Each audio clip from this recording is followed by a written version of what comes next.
Hi Nino, how are you? Can you hear me? Hi Deepti. Give me a thumbs up if you can hear me.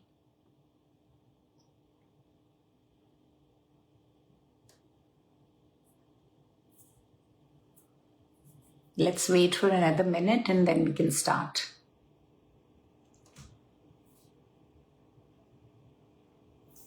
Thanks.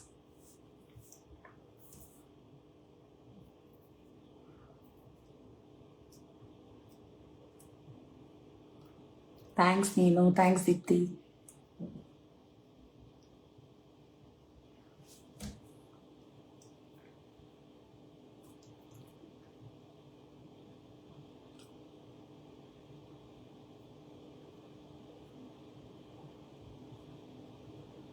Hi Monica, thank you for joining. I think few more people are joining.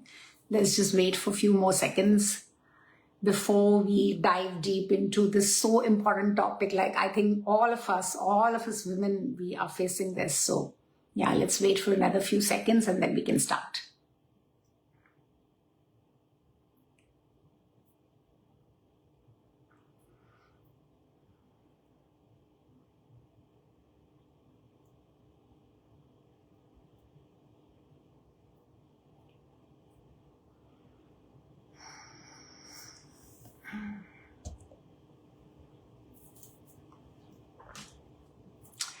Okay, so welcome everyone. Thank you for joining and really appreciate all of you joining. Hi Devika, how are you?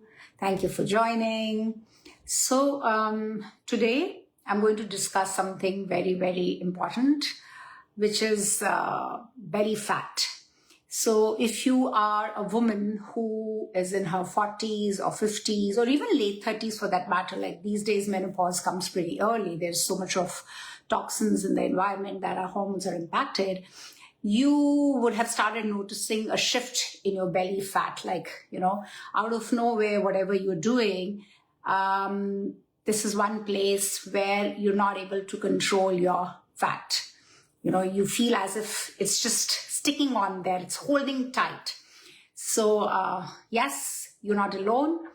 And most of the women go through this. I think more than 90% of the women go through this physical change where they suddenly start seeing great amount of belly fat. I was a person who would never have a lower belly, but I'm also struggling with it. I'm also dealing with it. So it's an ongoing struggle and I'm trying to find solutions to that. And that is what encouraged me to study nutrition and specifically perimenopause and menopause, because it's like a mystery for me. And I'm sure it's a mystery for everybody. So understand you're not alone. Understand it is not an issue of motivation. It's not an issue of discipline. It is not related to aging. For sure, it's not related to aging. So there is a reason, and the reason is your hormones are shifting. Your body is changing. Now, if you watched my earlier lives, you would have seen that I frequently talk about two hormones called estrogen and progesterone, because these are the two hormones that greatly impact our life. Like we are dependent upon them. Have you seen a money plant? Usually it would need, if you attach it to some support system, it grows and it flourishes well. The moment you take it off, it stops growing, and you might see that it's not growing that well and it might even wilt a bit. So it is exactly the same. Our life is dependent upon these two hormones, estrogen and progesterone. Our every body function is dependent upon them. Whether it is your digestion, whether it is your memory, whether it is your metabolism, whether it is your bones, your eyes, your hair health, your nail health. I mean, you name it, everything depends upon our female sex hormones, estrogen and progesterone. So what impacts the belly fat? Why does this belly suddenly start behaving oddly? Like, why do we see that increase in the inches? Our pants are getting tight. What exactly happens? So the role which estrogen plays, that is getting impacted. So you have to understand estrogen is a very important hormone. It's not just a female sex hormone. It is also a hormone which is responsible for your metabolism. It is responsible for insulin resistance. So as long as you have good estrogen receptors in your body will be more insulin sensitive rather than insulin resistant.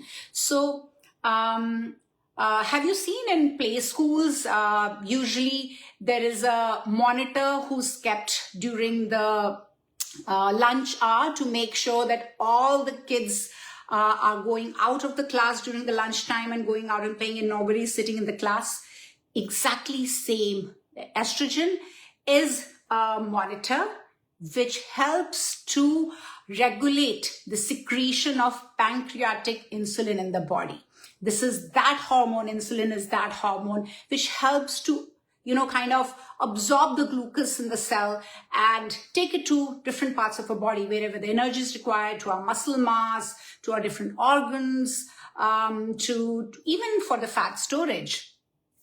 And estrogen also plays a role where it stops the liver from producing extra glucose. So liver produces glucose in your blood to give you energy.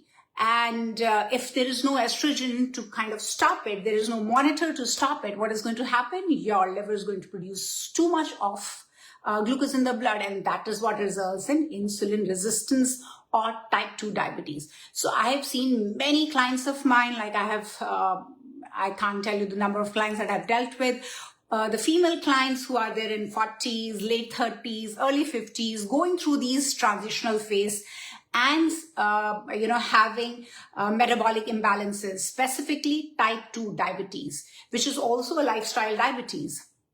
So estrogen is the one which is responsible for that. Now, estrogen also is responsible to allocate where the fat distribution of woman's body is supposed to be. In your younger years, you're supposed to have kids.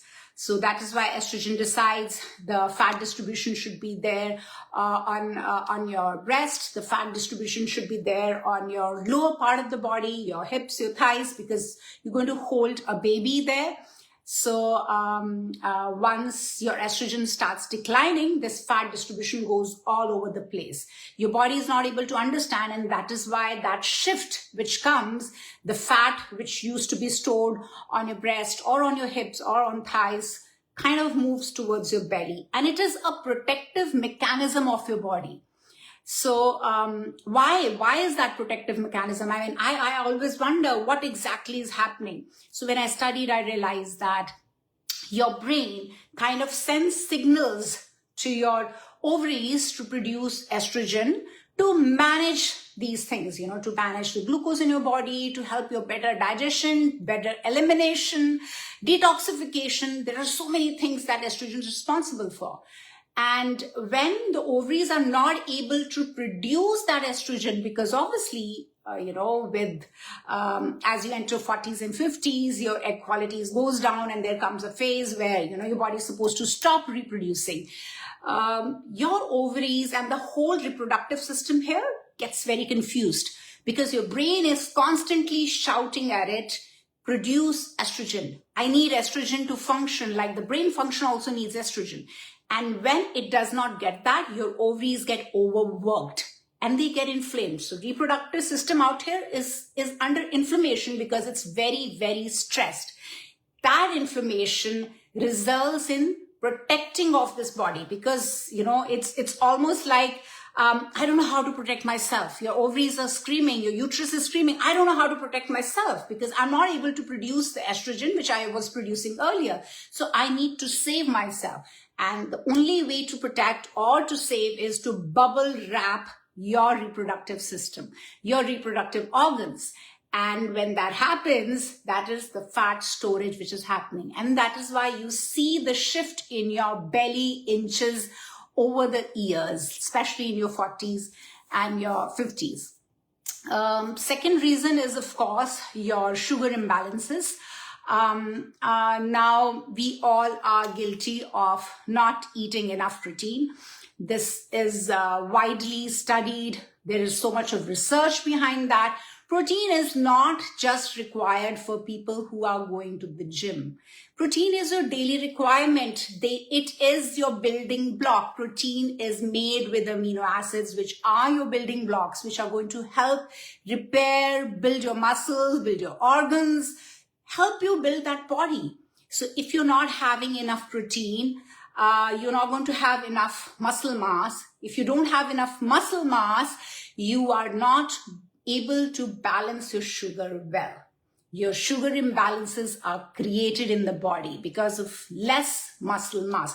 Your muscle is the greatest organ, the largest organ of your body, the skeletal muscle, which can help to allocate the sugar, store the sugar, utilize the sugar. And if you don't have that enough, what is going to happen? That sugar is going to convert to fat, and that sugar imbalance is going to be created because it's going to float around in your body. So we are guilty of that. We should be having more of protein in that case. So eating less food and thinking that I'm going to go on a diet and lose that, no, it's going to backfire on you. Why will eating less backfire on you? Because your body will again enter into a stress mode. Your body is already stressed. I have explained to you earlier, your ovaries, your reproductive system is stressed because it's not able to function the way it has been functioning since the time you have entered your puberty. So now, after so many years, it realizes I'm not functioning properly. So there is an inflammation already. There's a stress factor already there in your body. On top of that, you add a stress of not eating enough, thinking that if I eat less, do lesser calories, I am going to lose weight. No, that is only going to increase your weight. That is only going to increase your belly fat. You might lose initially your muscle mass. You might see a great shift on your face, that slimming down of the face suddenly, and probably losing some of the fat from the other parts of your area. But your belly fat will only increase. It's not going to decrease if you're not eating enough. In fact, when you start eating more, you will start losing weight because your body will start feeling safe somewhere. So that is another reason that when we don't eat enough, we see that shift in our belly area. Also, there is another factor associated with it is that we do not eat enough fiber in our meals. Fiber is excellent when it comes to digestion, gut motility. Your gut is, how should I explain you?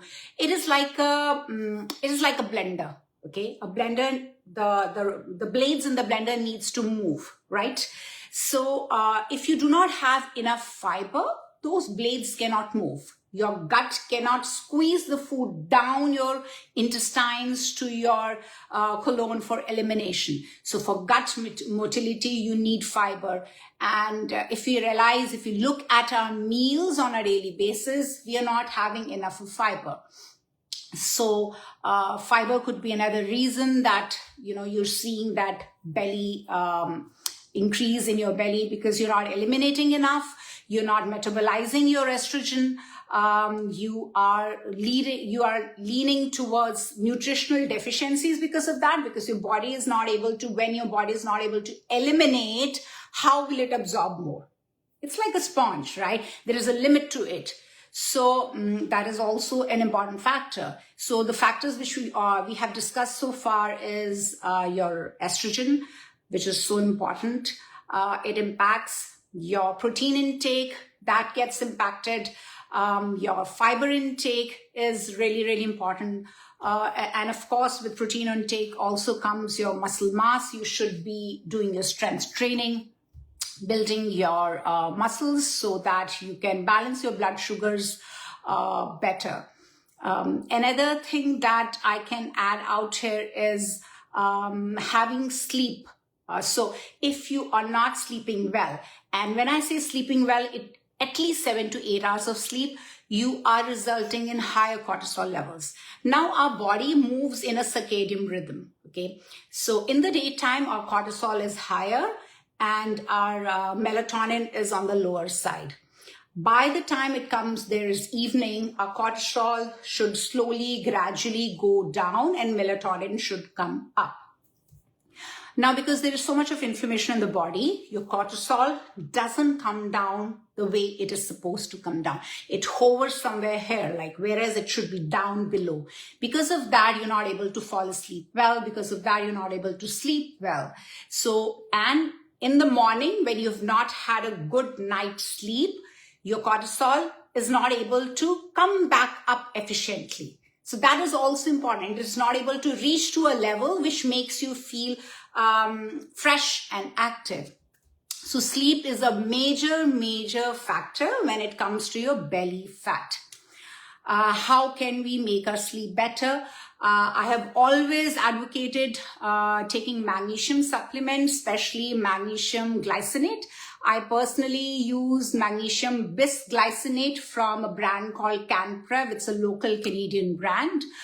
It's also available in Asia over the Amazon you can order, or over iHerb, that's a website that you can order. So you should be taking at least 400 milligram in the night, half an hour before your sleep, for you to get effective sleep. Although you're sleeping for 7 hours, but is it effective? Do you get up fresh in the morning? Do you feel active in the morning, or are you still sleepy?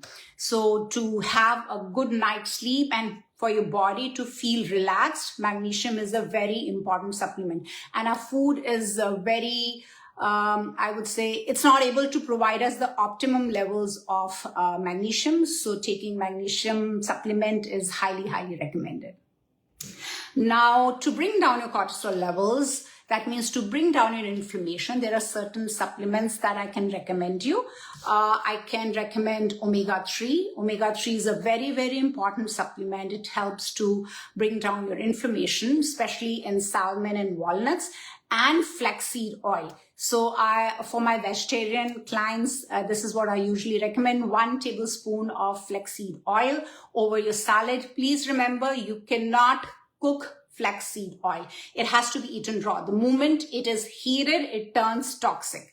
So you can just drizzle it over your salad and have it. It has very good quantities of omega-3 for people who cannot have fish oil or who cannot eat salmon. And of course, walnuts are there, but there is a certain limit to the walnuts that you can have. So adding flaxseed oil would be a good thing to do.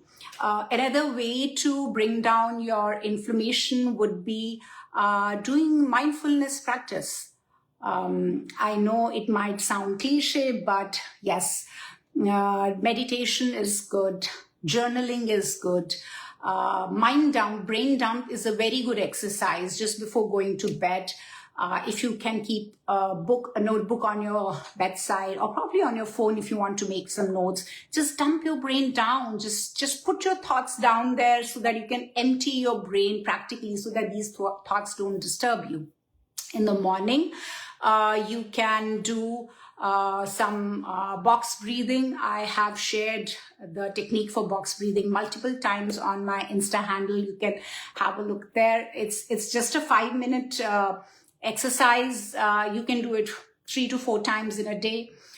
Today I have shared another very interesting hack to, help you move from sympathetic mode to parasympathetic mode, which is from a stressful mode to a more relaxed and restful mode, which is the cold spoon hack.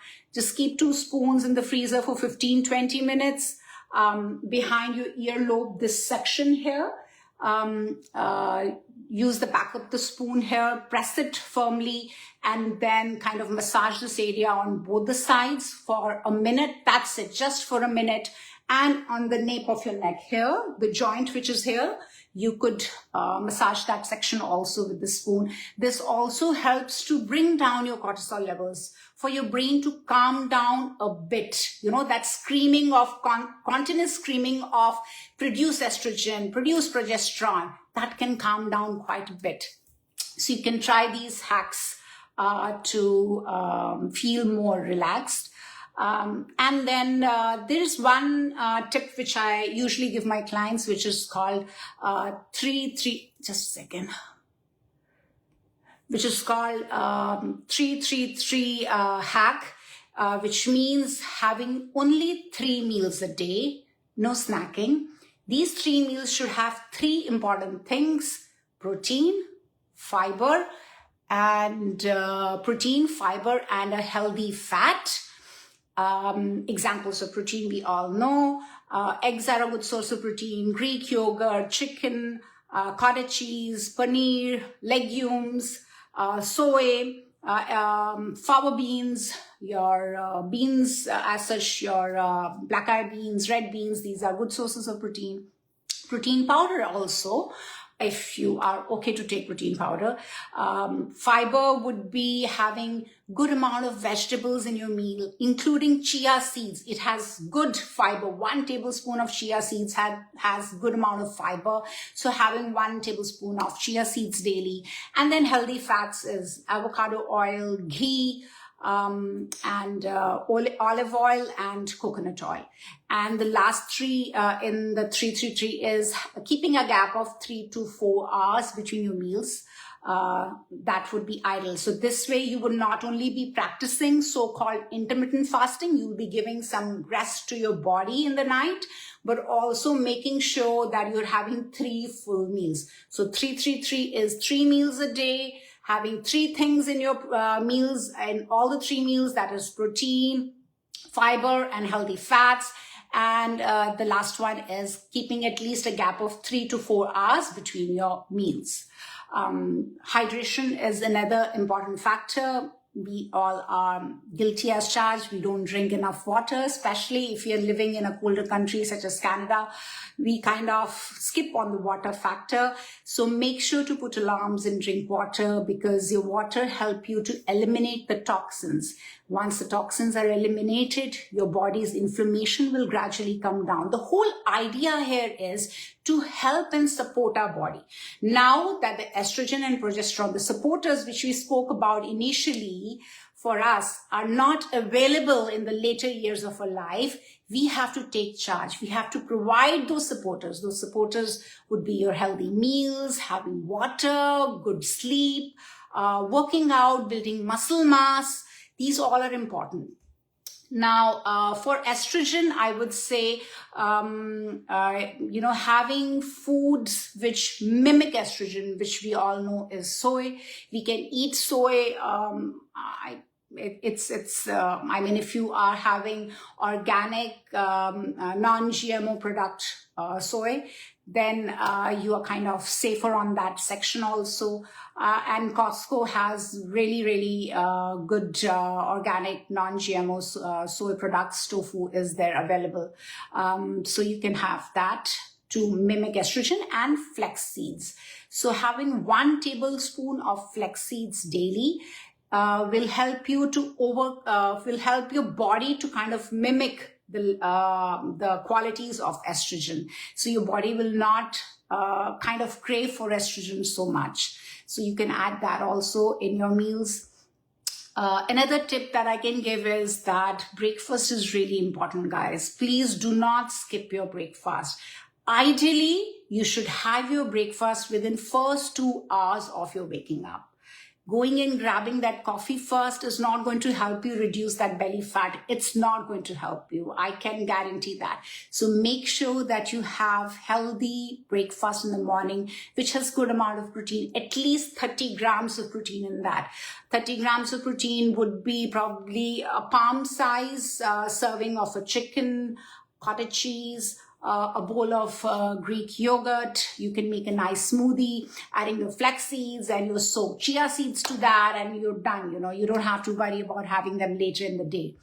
Having eggs. But remember, having 1 or 2 eggs doesn't suffice to be a good protein breakfast, because 1 egg only has 6 grams of protein. So if you're having 2 eggs, you're only having 12 grams of protein. So probably accompany that with some Greek yogurt on the side or cottage on the side, having some mozzarella cheese added to it.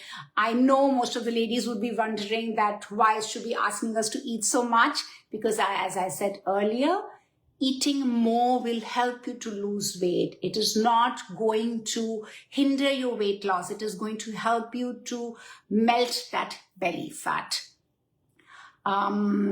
yeah, these were the tips that I had. If you have any questions, please feel free to type in the comments section and I'll be more than happy to answer them.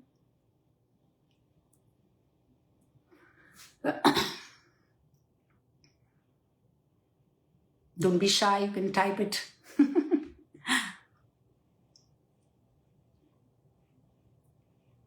Welcome, Eamon. I can see you there. Ritu, hi Ritu, how are you? Glad to see you here on the FB Live.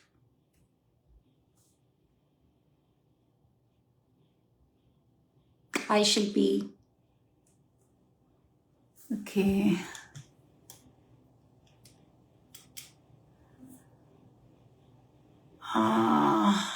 Sorry, I can't understand. I love you to let me more. No one ever has counseled me to eat more. Okay. Yes, you should eat more.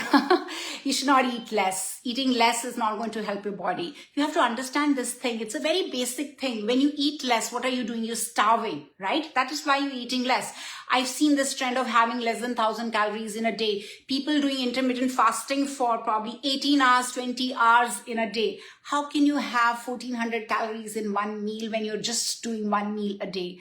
You have to understand your body needs support right now. Your body needs to feel safe. So when you eat more, and when I say more, it doesn't mean having junk food. It means having nutritious meals, which is good amount of fiber, healthy fats, and healthy amount of proteins, good fruits and vegetables in your meal. Thanks, Shubi. Can we have fruits? Of course, even we can have fruits, but how you eat fruits really impact. That's a very interesting question. I've seen a lot of people in the morning, what they do is that they just have fruits with their coffee and they think that they're done with it. But fruits have different type of fructose, different type of sugars in them. And having them first thing in the morning or having them as a meal, as a breakfast is only going to impact your sugar levels and result in more body fat. Although when you look at a fruit, you might say, oh, it doesn't have fat, so-called, it only has sugars, but it impacts your insulin levels. And as I explained earlier, that because of declining estrogen, our body becomes more insulin resistant. So adding fruits to just a meal, like just having fruits in your meal is not a good idea. Combine your fruits with good amount of fat. So having apple with peanut butter is an excellent, excellent choice. Almond butter with apple, with mango, Greek yogurt, making a smoothie, or probably a bowl of Greek yogurt with some fruits on top of it. That's a good idea. Or having fruit after your meal again is an excellent idea. What are the other questions? A second. So Kanchan is asking me, are protein powders good?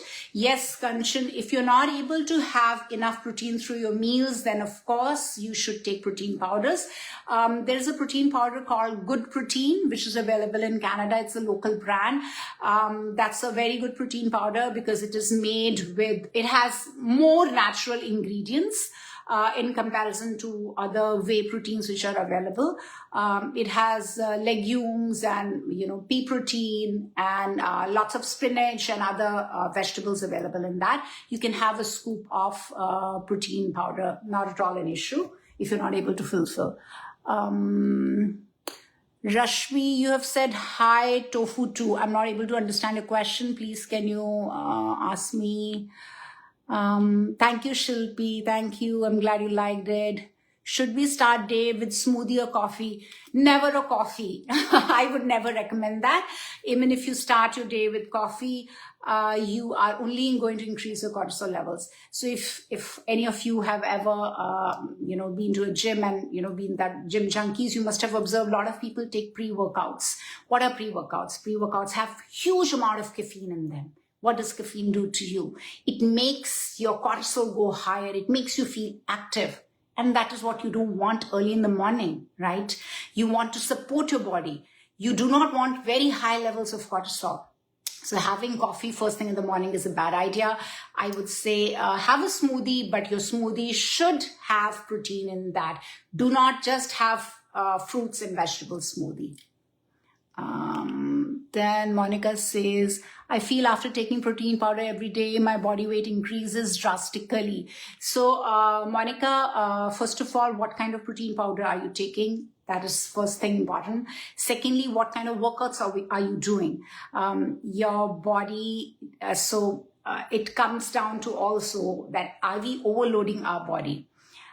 So building muscle, doing resistance training is very important. A lot of times people think that they can go for a walk and it is an exercise. Guys, no, walk is a good cardiovascular support system. It is not a workout. I'm sorry to say that. I'm sorry to break that bubble because I'm from India. And I've seen my parents, I've seen a lot of people who say, oh, I've gone for a walk, I've done my workout. I've done yoga, I've done my workout. That is not a workout, guys. You need to give stress to your muscles for them to build. That is a true workout. That is resistance training. So also, Monica, make sure that when you're having protein powder, you're drinking enough water. Are you drinking enough water? Because if you're not drinking enough water, you would see the weight gain. And mixing your protein powder with a good fiber is again a good idea. In fact, there's something very interesting. You must all have heard about isabgol. India mein milta tha. I think I can speak in Hindi. Most of us are Indians. So we used to get isabgol in India, psyllium husk.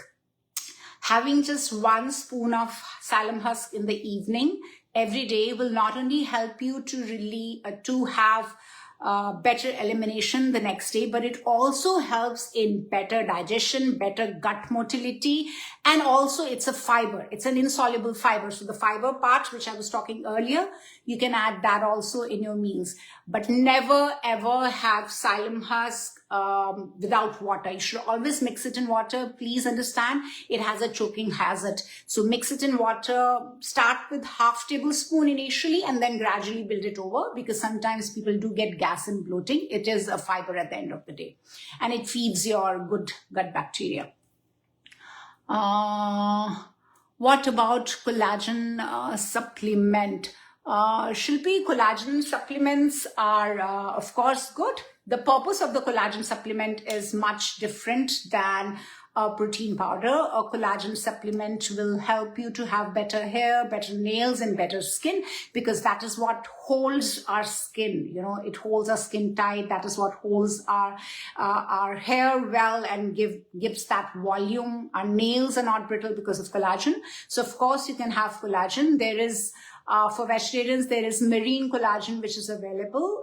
You can look into that if you are a vegetarian. For non-vegetarians, of course, there are many good brands of collagen. I can't recollect the brand which I used to have earlier. I can share it later on my group and let you know about the brand. Then Rashmi says, thank you. Yeah, tofu is a soy product. You can have that. You can have tofu. For sure, you can have tofu. You can have up to 150 gram tofu in a day. Not a problem at all. Rashmi, isabgol is good. What about, we've done that. Monica saying, I think, most of the questions I have answered. Which collagen would you recommend? Liquid form, capsule, or powder form? Capsule, no, because out of these three, I would say liquid or powder would be the best. Capsule, no. Why? Because capsule will have other additives added to it, to hold the capsule. So liquid and powder forms are good. Powder forms are supposed to be one of the really good ones. I just can't remember the name of the collagen. Sorry, my brain fog, but I'll share the brand. It's a local brand and it's really nice. Organica. Yes, that's a brand. Organica's collagen is really, really good. I have used it and I have seen its effect. Lately, I'm not taking collagen because I usually take a break for at least 6 months before shifting between my supplements. Yeah. So just a quick recap that we discussed. Protein is really important. Start your day with good protein, 25 to 30 grams of protein. Your breakfast should not be fruits. It should not be coffee. You should not be having your breakfast at the noon time. Please eat breakfast within first 2 hours of waking up. 3-3-3 trick, which is having 3 meals a day, no snacking in between. These 3 meals should have 3 things: fiber, protein, and good fat. And you should keep a gap of at least 3 to 4 hours between your 3 meals. Hydration is important, including chia seeds and flax seeds in your meal. They are really, really helpful. Chia seeds have good amount of fiber. Flax seeds mimic estrogen, so you're supporting your body. Doing resistance training, walking is good for cardiovascular health, but it is not a form of a workout. It is not going to help you build muscles. So do strength training, ladies. Before I go off, there's one thing which I find very strange. We all have been told to always shrink. There was this crazy craze about getting into size 0. Why? Why do we want to get smaller? Why? What is the reason? What is so attractive about being smaller? Build your muscles. They are going to help you live longer. They're going to help you get up from your chair as you grow older. Probably hold your grandkids and play with them also as you get older. So stop thinking of getting smaller and smaller. Start thinking you do not need to get smaller. You need to get leaner. That's the shift which needs to come. So when you start building your muscle, you get leaner and not smaller. Rashmi says, can you give us some tips as a note, like the combination of apples and peanut butter? We could use it as a guide. Yeah, sure, Rashmi. I will share these tips in the group. Later on, I'll make a note of it and I'll post it in the group. You can probably, then see from there. Yep. So thank you. It's already 7:37 now. And if there's nothing else, thank you so much. You are more than welcome to DM me. I am a holistic nutritionist. I'm a metabolic balance expert. I'm also a perimenopause and a menopause coach. I'm studying to be I'm studying nutriogenomics right now, which is a study of nutrition related to your genetics. So I'll be able to do genetic testing now and offer you diet based on your genetics. So you're more than welcome to DM me and to know how I can support you. And thank you so much. What should be taken in, Vandana is asking, what should be taken in dinner? Vandana, your dinner is again a very important meal. I am not from the camp which says your dinner should be like beggar. Like I've heard it a lot that, eat like a king, your breakfast, like a queen, your lunch, and like a pauper, your dinner. No, I'm not a big fan of that. Why? Because you're giving a huge amount of gap between your dinner and your next meal, almost 12 hours of gap, right? So your dinner should have good, healthy proteins. And when I say protein, first grade protein means proteins which are complete proteins. So eggs are complete proteins.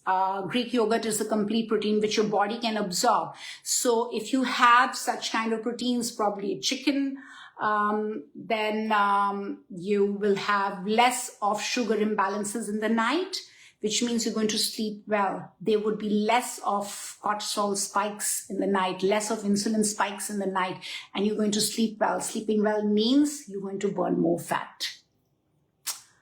Welcome, welcome. Thank you. I hope, Vandana, I've answered your question. So yes, in the dinner, make sure that you're having good quantity of protein and your vegetables. Please never ignore your vegetables. They are equally important. And of course, a small portion of probably rice or one roti or quinoa, whatever is you go to. Anything else, guys? Thank you so much for joining me. Your support means a lot. Like when people come there, they ask me questions. It not only helps me to fine tune my own thinking, but also answering so many other people who might be kind of shy to ask the questions. So thank you. This video I'll be posting on my Facebook and on my Insta handle, and I'll share some notes also later on. Thank you, ladies. Bye-bye. Take care. Good night.